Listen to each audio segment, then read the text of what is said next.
any of the catastrophes that continent had spent the previous century preparing for. With heat.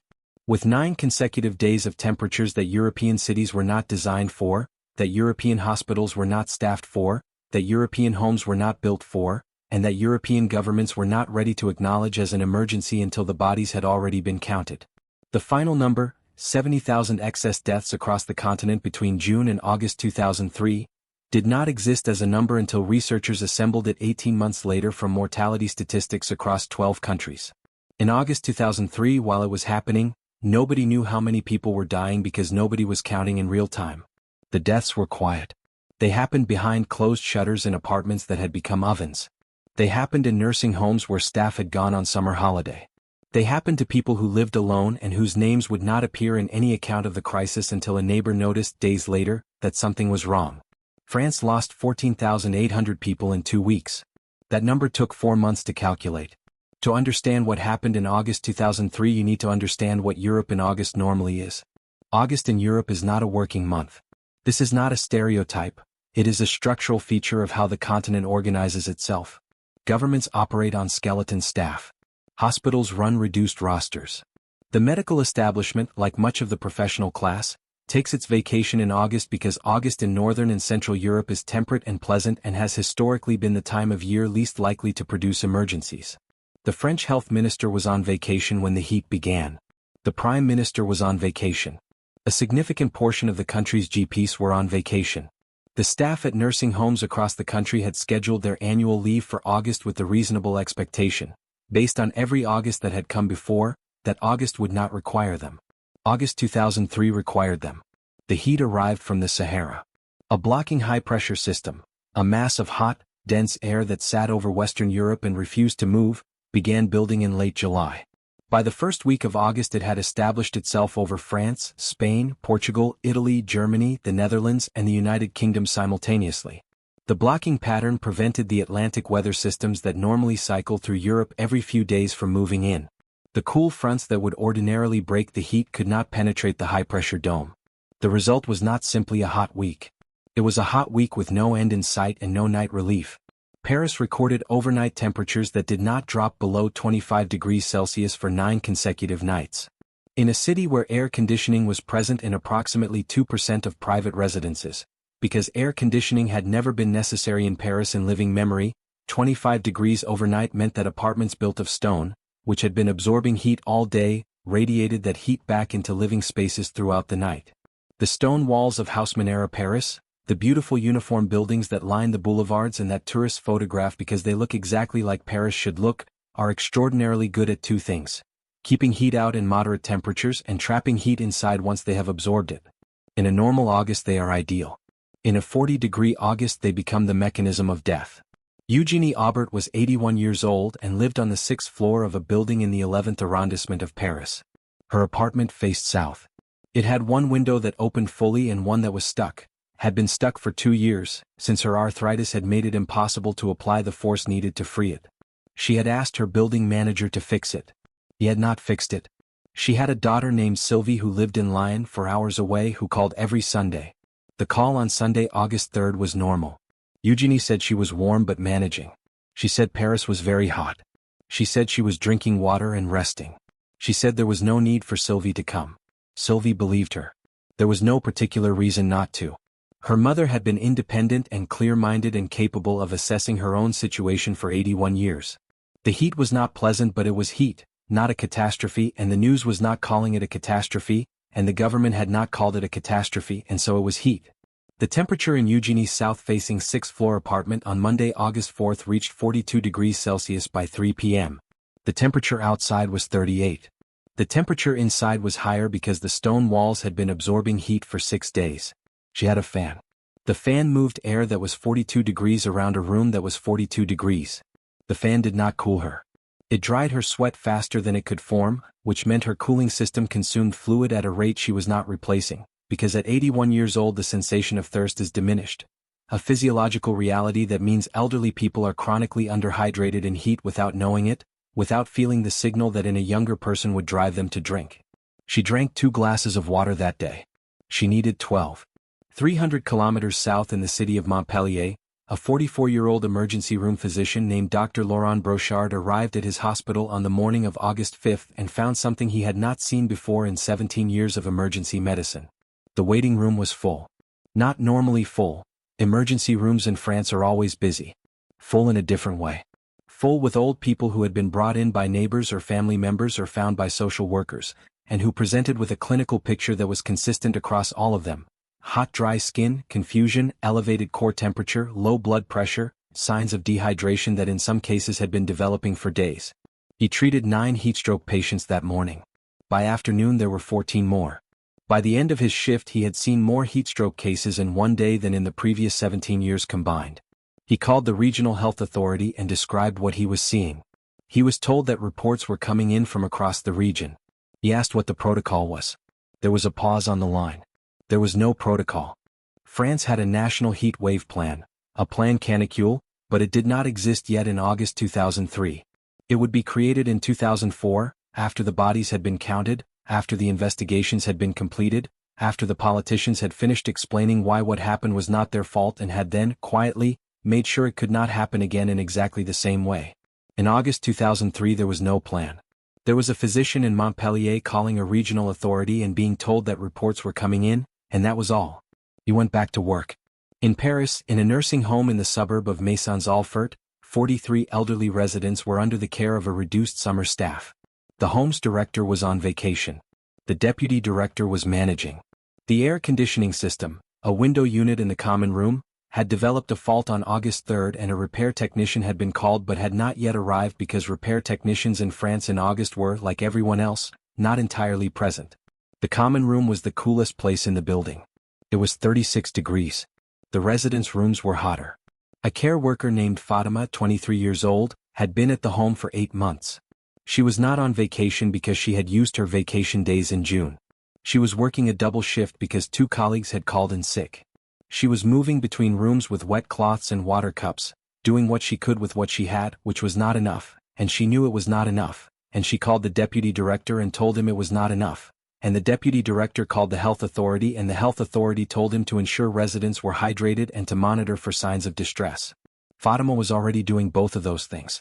She had been doing them for 3 days. On August 6 the temperature in Paris reached 39.5 degrees Celsius. On August 7 it reached 40.1. On August 8 it reached 40.7, the highest temperature ever recorded in the city of Paris at that point in its recorded meteorological history, which goes back to 1873. The previous record had been 40.4, set in July 1947. It had stood for 56 years. It lasted one day in August 2003 before being exceeded.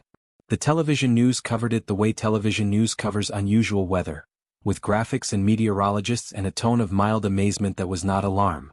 The framing was of an extraordinary summer, a remarkable heat, the kind of thing that people would remember and talk about. The framing was not wrong. It was incomplete.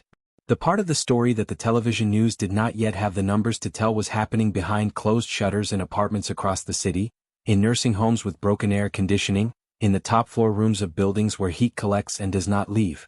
The Paris morgue received 14 bodies on August 6. On a normal August day the Paris morgue receives between 2 and 4. The mechanism by which the 2003 heatwave killed was not the same in every case, but it followed a pattern that researchers would later document in detail. The typical victim was over 75. Lived alone or in an understaffed care facility.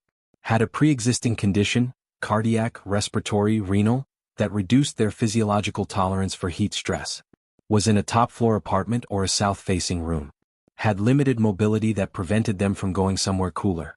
Had a diminished sense of thirst that meant they were not drinking enough. Had no air conditioning.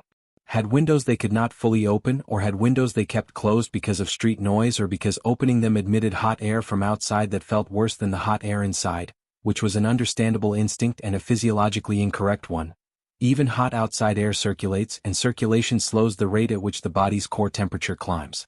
And crucially, was not being checked on.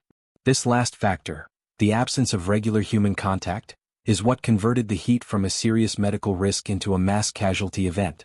A person experiencing the early stages of heat illness is confused. Their judgment is impaired. They do not recognize their own deterioration. They tell people on the phone that they are fine because they genuinely believe they are fine, or because they do not want to be a bother, or because the cognitive impairment of sustained elevated body temperature has taken from them the capacity to accurately assess their own condition. What catches it is another person physically present looking at them. In August 2003 in France, millions of elderly people were not being looked at by anyone. The sociological context matters here, and it is uncomfortable. France in August 2003 had a higher proportion of elderly people living alone than at almost any point in its modern history. The post-war baby boom generation had grown old. Urbanization had separated families geographically, children in cities, parents in towns, grandparents in the apartments where they had lived for decades. The French social model, which is genuinely one of the most comprehensive welfare systems in the world, had built excellent mechanisms for supporting elderly people through institutions, nursing homes, home care services, medical infrastructure, but those mechanisms were staffed by people who, in August, were on vacation. The informal network, the family, the neighbor, the local shopkeeper who notices when someone has not come in, had thinned. Not disappeared. Thinned. Enough that when the heat came and the formal systems were reduced to skeleton capacity, the gap between who needed checking on and who was being checked on became, in certain neighborhoods of certain cities, absolute. There is a detail in the post-crisis research that is cited more than almost any other finding. In Paris, the mortality rate during the heat wave was significantly higher in the newer, more anonymous residential developments of the outer arrondissements than in the older, denser neighborhoods of the inner city where people had lived side by side for decades and knew each other's names and habits. The physical buildings were not the variable. The social density was the variable. The people who knew their neighbors survived at higher rates than the people who did not. Dr. Laurent Brochard in Montpellier had been working for 6 days without a day off by August 9. His emergency department had seen 340 heat-related patients since August 3. 11 had died in the department. He did not know how many had died after discharge or transfer. He was receiving calls from colleagues at other hospitals across the south of France who were describing the same situation. He sent an email to the regional health authority on August 9. The email is part of the public record now. It was submitted to the parliamentary inquiry that followed the crisis. It is 3 paragraphs long and written in the careful, precise language of someone who has been trained to communicate medical information clearly and who is choosing their words with deliberate urgency. The first paragraph describes what he has seen in his department. The second paragraph describes what his colleagues are reporting across the region. The third paragraph states, without qualification, that what is happening constitutes a public health emergency and that a national coordinated response is required immediately. He received an acknowledgement of receipt the following day. No further response. He kept working.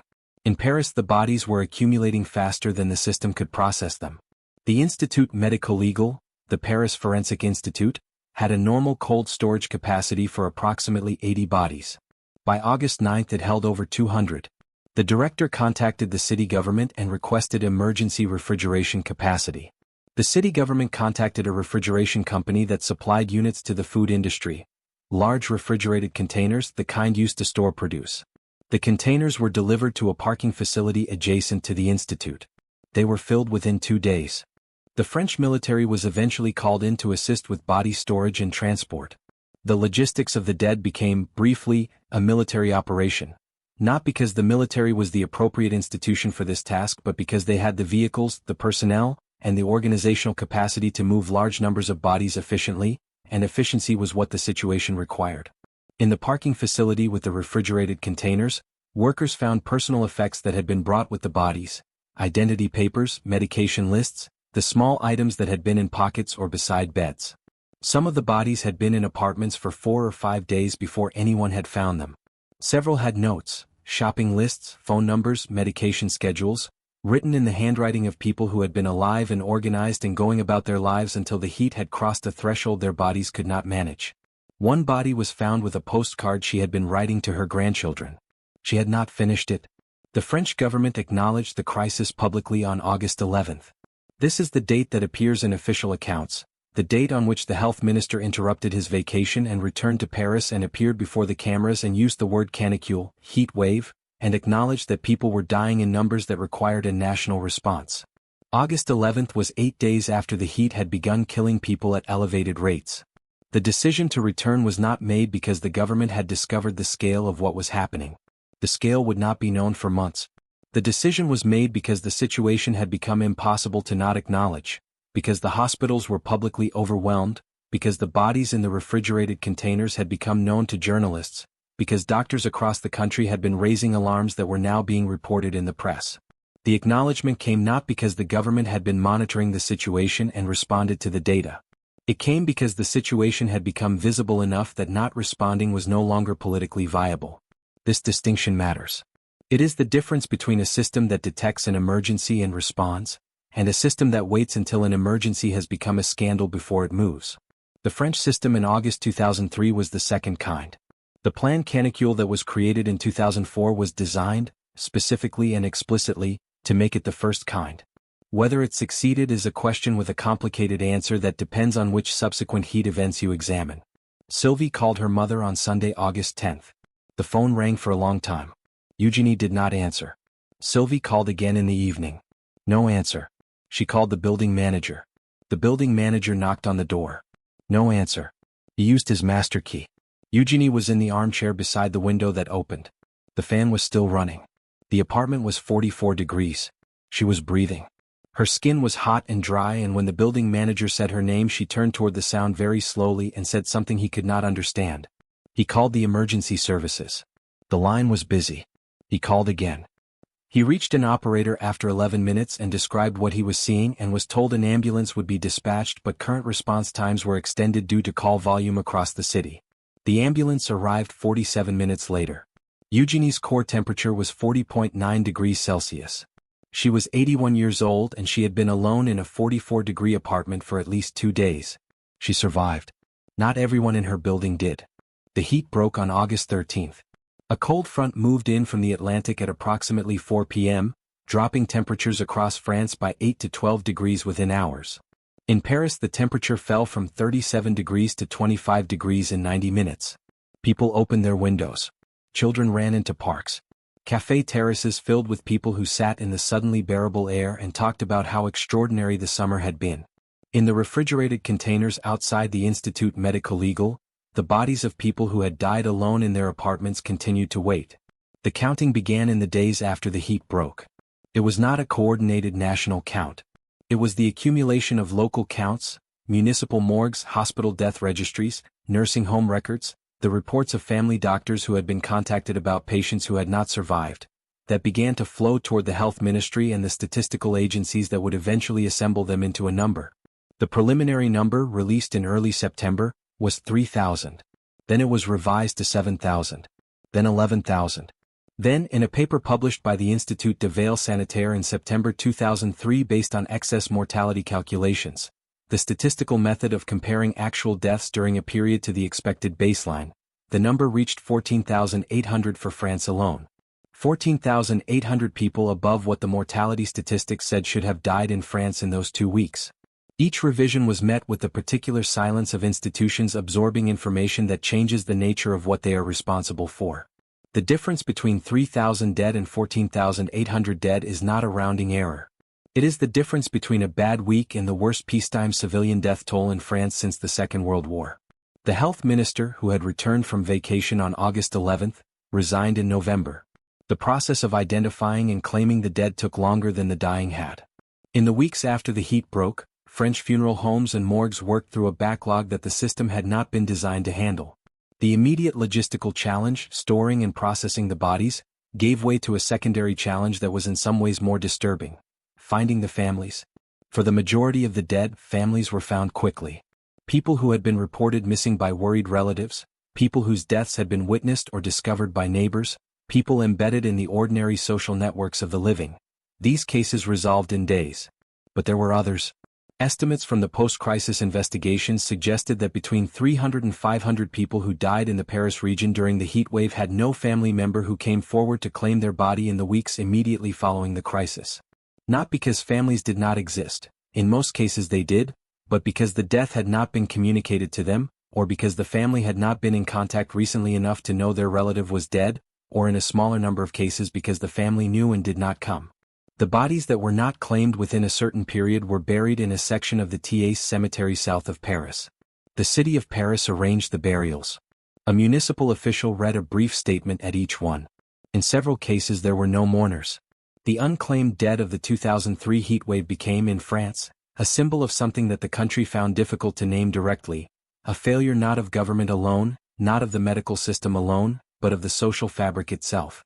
The acknowledgement that a modern, wealthy, sophisticated European nation had allowed hundreds of its elderly citizens to die alone and unnoticed in the heat, and had then buried some of them without anyone who loved them present, required a particular kind of national reckoning that France undertook slowly and imperfectly and with considerable political discomfort. Across the continent the numbers were being assembled simultaneously. Italy, 20,000 excess deaths. Germany, 7,000. Spain, 6,500. United Kingdom, 2,000. Netherlands, 1,400.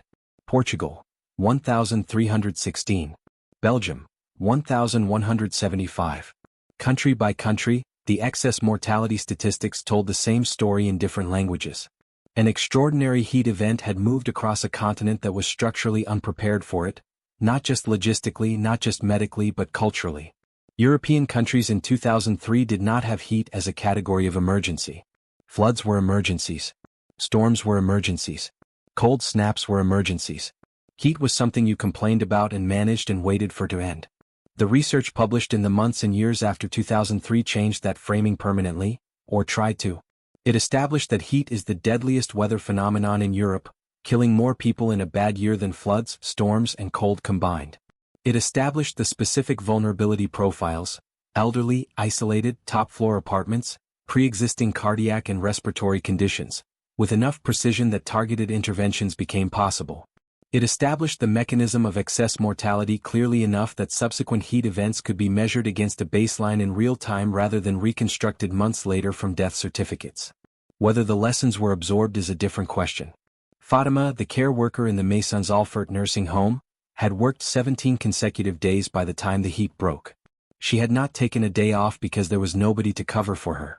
She had not slept more than 5 hours on any of those nights because the heat in her own apartment, which also had no air conditioning, made sleep difficult. She had watched 3 residents die in the home during those 17 days. One of them she had been with when it happened, sitting beside the bed at 2 a.m., holding a hand that was hot and dry and still. She was interviewed by a journalist from Le Monde 6 weeks after the crisis. The interview is in the archive. She was 23 years old and she spoke with the particular flatness of someone who has processed something large enough that emotion is no longer the available register.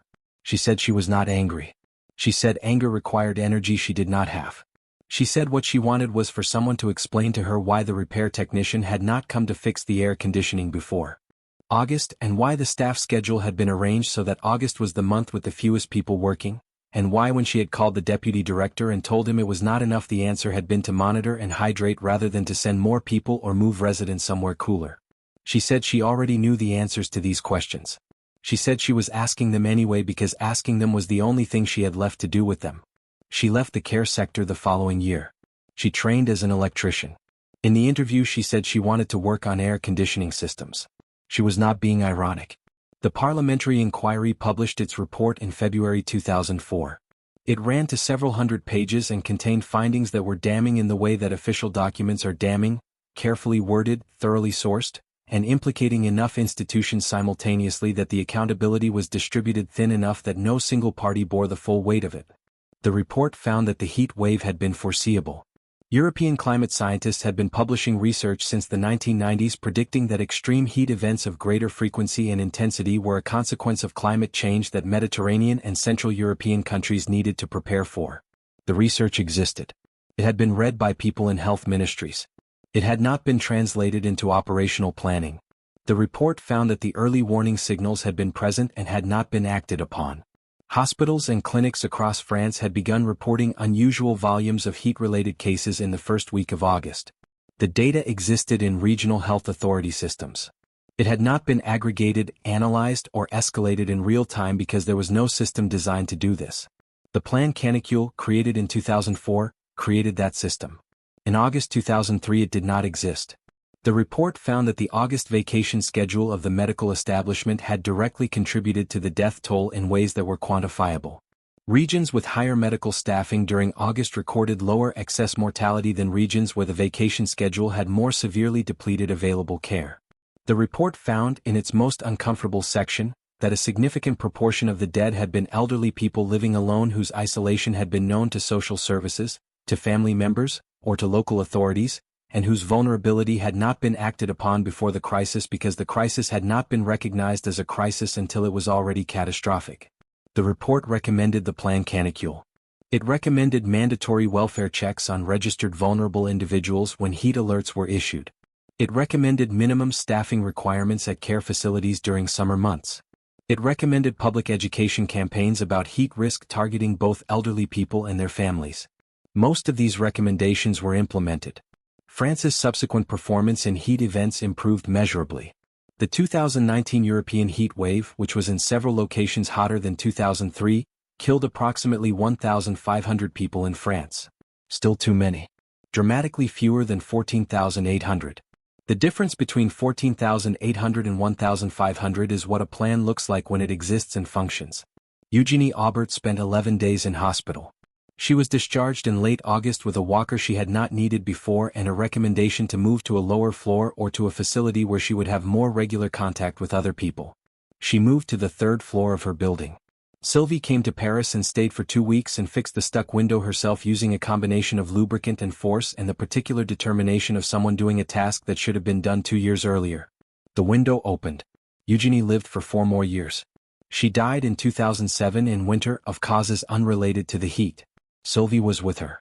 The postcard that the woman in the adjacent building had been writing to her grandchildren when she died was never sent. The grandchildren, who were 11 and 8 years old in August 2003, learned about it when they were adults, from the inquiry documents that became public record. The 11-year-old, who was 22 when she read about it, gave an interview to a French radio station in which she said she did not remember the summer of 2003 as the summer her grandmother died. She remembered it as a hot summer. She remembered playing in a paddling pool. She remembered that the adults seemed worried about something. She did not know, at 8 and 11 and for years afterward, that her grandmother had been writing to her when the heat crossed the threshold her body could not manage. France had 14,800 dead. But France was not alone. While the refrigerated containers were being filled outside the Paris morgue, the same heat was moving across the rest of the continent with the same indifference to national borders and the same precision in finding the same vulnerabilities in the same populations. The blocking high-pressure system did not stop at the Rhine or the Alps or the Pyrenees. It sat over all of them simultaneously: France, Italy, Spain, Germany, Portugal, the Netherlands, Belgium, Switzerland, the United Kingdom, and it killed in each of them according to the same mechanism and the same profile and the same structural failure of societies that had not built heat into their emergency planning because heat had not previously required it. Italy lost 20,000 people. That number was larger than France's.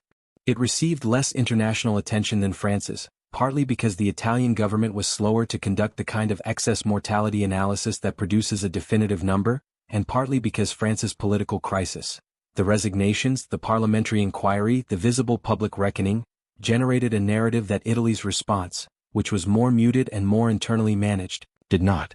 The Italian dead followed the same profile as the French. Elderly. Isolated.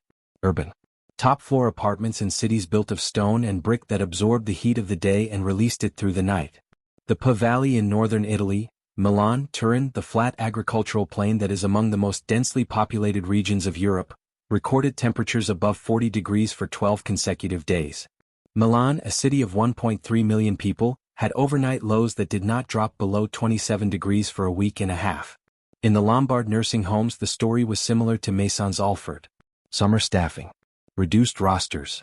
Facilities designed for the Italian climate of previous decades, which had not required air conditioning in August because August in Milan had not previously required it. The summer of 2003 required it. Most facilities did not have it.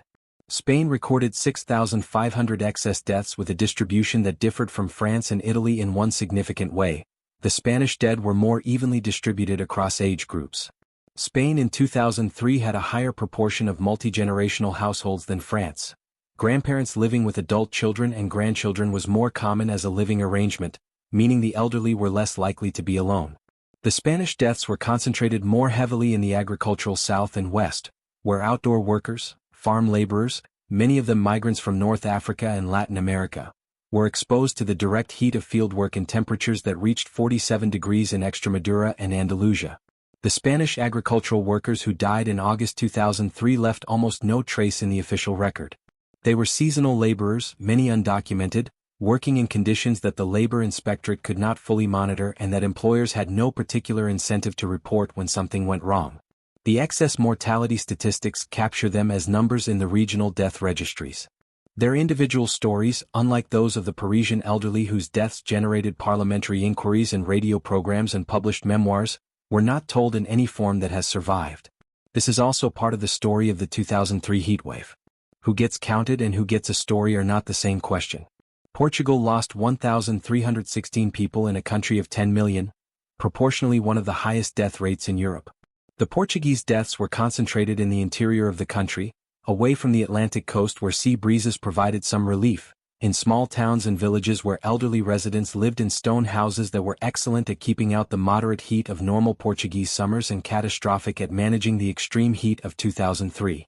The Portuguese health system, smaller and less resourced than France's, had less capacity to respond and less infrastructure for the kind of coordinated national response that even France, with all its resources, had failed to mount. Rural health centers in the interior were understaffed in August for the same reasons French hospitals were understaffed. It was August, the doctors were on vacation, the heat was not supposed to require them. A health worker in a rural health center in the Alentejo region described in a subsequent interview seeing patients arrive by car, driven by neighbors or family members, from villages where the local doctor was away and the nearest hospital was 40 kilometers distant and the patient had been deteriorating for 2 or 3 days before anyone had thought to bring them in. Several of them arrived in conditions that were beyond what the health center could treat. Several of them died before the transfer ambulance arrived. She said the hardest part was the time. The distance in kilometers was fixed. The distance in time, the 2 days that had passed before someone had driven them in, the 40 minutes for the ambulance, was the part that she thought about afterward. The part that could have been different. The United Kingdom lost approximately 2,000 people. The British response to this number when it emerged was characterized by a particular kind of national cognitive dissonance, the simultaneous acknowledgement that yes, this had happened, and the difficulty of fully accepting that it had happened in Britain, which was not the kind of place where people died of heat. Britain was rainy and temperate and famously complained about not getting enough sun. The idea that a heat wave could kill 2,000 British people in 2 weeks sat awkwardly against the national self-image. The British deaths were concentrated in London and the southeast, which recorded temperatures above 38 degrees on August 10, a temperature that had never been recorded in the United Kingdom before and that the country's infrastructure, built for a different climate, was entirely unprepared for. The London Underground, which runs largely in tunnels that were built in the Victorian era without ventilation systems adequate for the temperatures being generated by modern electric trains, recorded carriage temperatures above 47 degrees on some lines. Commuters were photographed fanning themselves with newspapers in carriages that were hotter than the legal maximum temperature for transporting livestock. The 2,000 British dead followed the same profile as the French and Italian dead. Elderly, isolated, top-floor or south-facing rooms, pre-existing conditions, limited mobility, no air conditioning, insufficient welfare checks. The specific circumstances varied by individual. The structural pattern did not vary at all. Germany recorded 7,000 excess deaths, distributed across the country but concentrated in the Rhine Valley and the southwestern states where temperatures were highest. The German response in the immediate term was more medically competent than France's. The German hospital system was less depleted by August vacations, and the German public health infrastructure was better positioned to identify and respond to the emerging crisis. But the excess mortality was comparable because the underlying vulnerability was comparable. An elderly person alone in a top-floor apartment in Frankfurt in 40-degree heat dies by the same mechanism as an elderly person alone in a top-floor apartment in Paris in 40-degree heat. The efficiency of the German hospital system does not reach the people who are too confused or too isolated to go to the hospital, or to call someone who will take them to the hospital, or to recognize that what they are experiencing is a medical emergency rather than an uncomfortable few days that will pass. The German dead were no less alone than the French dead. They were simply less visible to a government that was better organized to count them after the fact. The Netherlands lost 1,400 people in a country of 16 million. The Dutch response generated a specific finding that appeared in several subsequent research papers because it illustrated something important about the geography of heat death within cities. Amsterdam in August 2003 had measurably different mortality rates in different neighborhoods, not based on income or age profile alone, but based on building type. Neighborhoods dominated by the narrow, tall canal houses for which Amsterdam is famous recorded higher mortality than neighborhoods with broader, lower buildings. The canal houses, beautiful and historic and among the most desirable residential properties in the city, face south across the canals, have large windows that admit direct sunlight, have steep interior staircases that are difficult for elderly residents to navigate, and have top floors that are essentially glass and brick heat collectors in direct sun. The most expensive, most picturesque, most historically significant residential buildings in Amsterdam killed their elderly residents at higher rates than the anonymous post-war apartment blocks in the outer suburbs that nobody photographs. This finding did not change the desirability of canal houses. It added a data point to the understanding of how beauty and danger can occupy the same address. The total European excess death toll for the summer of 2003, when researchers assembled the numbers from across the continent, was between 70,000 and 75,000 people. To place that number in context, the deadliest terrorist attack in history killed approximately 3,000 people. The 2003 European heatwave killed more than 20 times as many people in the same summer with almost no security response, no emergency declaration in most countries until after most of the dying was done, and no mechanism for the public to understand what was happening while it was happening because the deaths were private and dispersed and quiet and did not look, from the outside, like a catastrophe. They looked like August. That was the problem. They looked exactly like August was supposed to look: old people dying of cardiac events, of respiratory failure, of the complications of pre-existing conditions. The heat was the variable that pushed them across the line they would not otherwise have crossed that summer, and the heat was invisible in the cause of death statistics unless someone looked at the aggregate numbers and compared them to the baseline. 70,000 people above the baseline.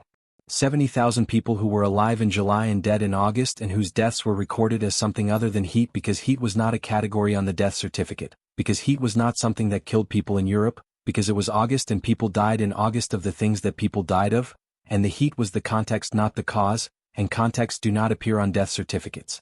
They appear in the excess mortality statistics 18 months later when the researchers have had time to do the math. By that point the summer of 2003 was already receding into memory. The autumn had come. The winter had come. The blocking high had long since dispersed over the Atlantic and the normal Atlantic weather systems had resumed their cycling and Europe was gray and damp and temperate again and people were complaining about the rain. In the Thiers cemetery south of Paris, in the section where the unclaimed dead of August 2003 had been buried, the graves had markers with names on them. Most of the names, by the following spring, had flowers placed on them, families who had eventually come, who had eventually found out, who stood at the grave of someone who had died alone in a hot apartment and placed flowers there and stood for a while and then went home. A few of the graves had no flowers. A few of the names had no one left who knew them. After 2003, Europe built a plan. Several plans, actually, one per country, each designed around the specific failures that the specific country's inquiry had identified, each reflecting the specific political pressures of the specific government that had to explain to its electorate why 70,000 people had died in the summer and what was going to be done about it. The plans differed in their details. They were consistent in their recognition that what had happened could not be allowed to happen again in the same way for the same reasons, with the same structural failures producing the same preventable deaths.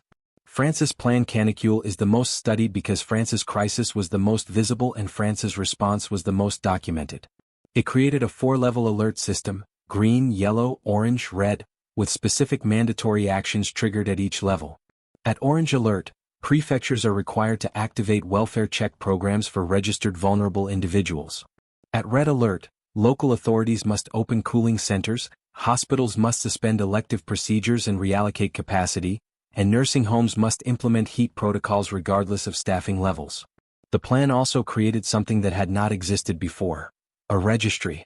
A database of people identified as vulnerable to heat, elderly, living alone with relevant medical conditions, maintained by local authorities and used to target welfare checks when alerts are issued.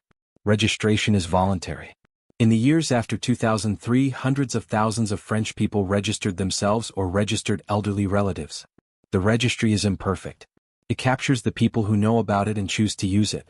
The people most isolated, most cognitively impaired, most disconnected from the information channels through which the registry is publicized are the people least likely to be on it. The plan is better than nothing. It is not complete. The numbers from subsequent heat events support both conclusions simultaneously. The 2019 European heat wave was, in terms of peak temperatures, comparable to 2003 and in some locations hotter. Galargues-le-Montou in southern France recorded 45.9 degrees Celsius on June 28, 2019. The highest temperature ever recorded on French soil, surpassing the 2003 record. The heat was real, the temperatures were extreme, the vulnerable populations were the same populations. France recorded approximately 1,500 excess deaths in 2019. Not 14,800. Not the number from 2003. 1,500? Still too many, still representing individual people who died alone or without adequate care, still representing failures of the system to reach everyone it needed to reach. But 13,300 fewer than 2003. The plan worked for 13,300 people who would otherwise have died and did not. Germany recorded approximately 2,600 excess deaths in 2019. The UK recorded approximately 900. Across Europe, the total excess mortality from the 2019 heat wave was estimated at between 2,500 and 3,500, a fraction of 2003's toll despite comparable temperatures. The difference between 70,000 and 3,500 is what systemic learning looks like when it is applied seriously and consistently over 16 years. It is also worth noting what 3,500 looks like. It looks like 3,500 people who died in the heat in a summer when Europe was supposed to be prepared. It looks like the plan working imperfectly. It looks like the gap between what was built and what was needed still being large enough to kill thousands of people. Both things are true. The system improved dramatically. The system remained inadequate. These are not contradictory statements. Now the rules.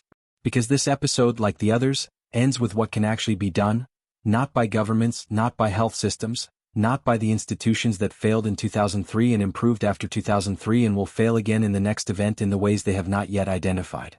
But by individuals. By the person watching this video who knows someone elderly or who is elderly or who will be. Rule 1. The check-in is the intervention. The single most effective action taken during the 2003 heat wave, in every case where it happened, was a person physically going to see another person. Not calling. Going. The phone call is insufficient because a person whose cognitive function is impaired by sustained heat does not reliably communicate their condition accurately over the phone. Eugenie told Sylvie she was fine. She was not fine. She believed she was fine because her brain, running at elevated temperature for several days, had lost the capacity to accurately assess its own state. Physical presence catches what phone calls miss. The flushed skin. The confusion in the eyes. The room temperature that hits you when you walk in. The glass of water that has not been touched. These are not things you can assess over the phone.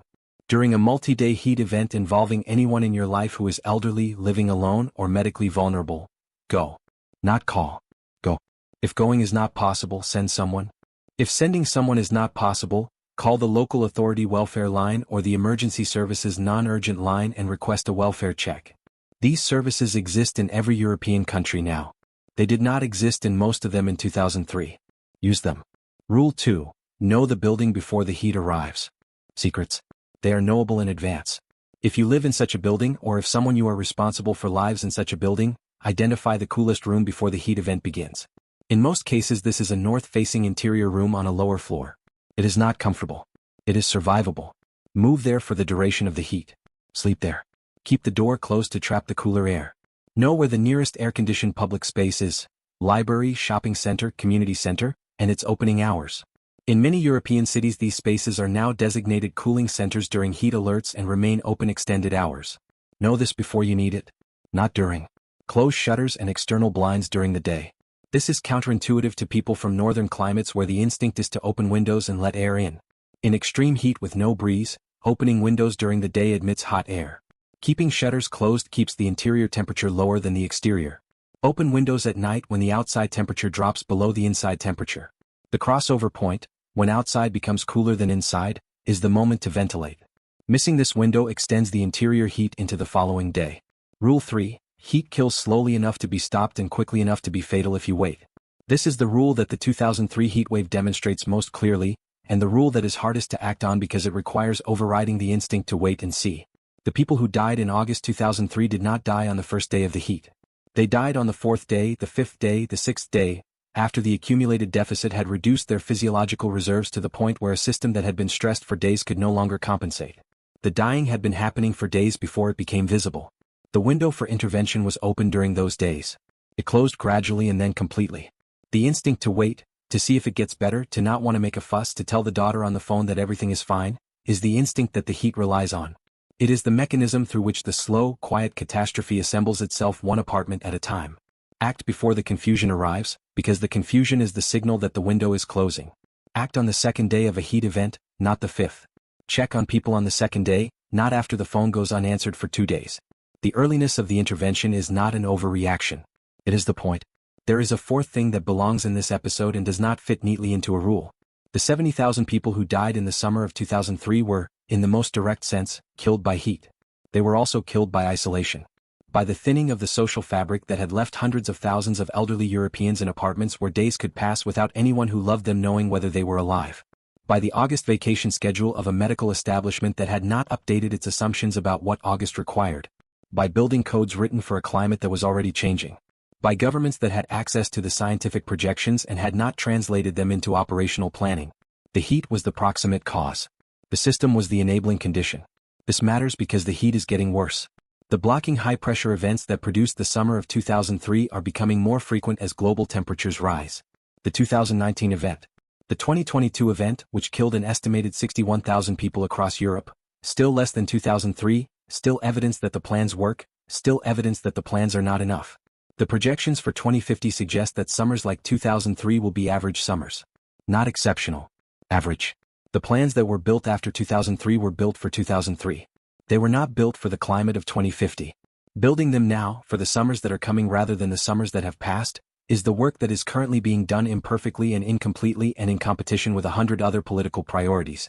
Whether it gets done is not a question this channel can answer. Whether you know the building type, the nearest cooling center, the name of the elderly neighbor you have not spoken to recently, that is a question this channel can address. Eugenie Aubert's window opened after Sylvie fixed it in late August 2003. It opened for 4 more years every summer, letting in the evening air when the outside temperature dropped below the inside temperature, exactly as it should. Fatima became an electrician. She works on air conditioning systems in the Paris region. She has never given another interview about August 2003.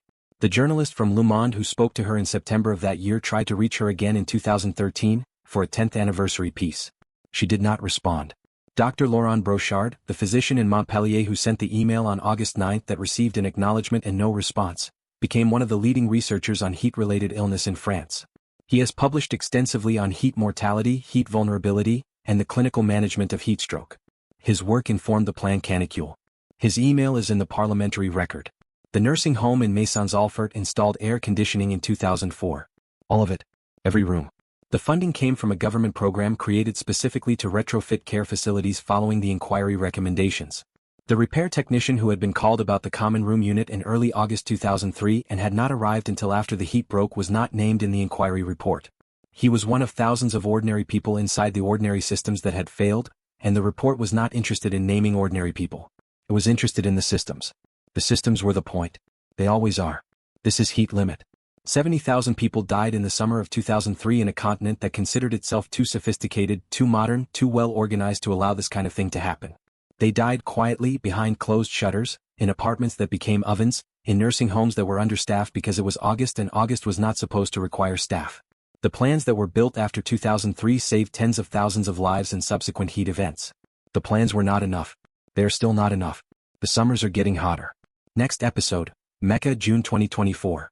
48 degrees Celsius. 2 million people in a valley with no wind. Over 1,300 dead in 5 days.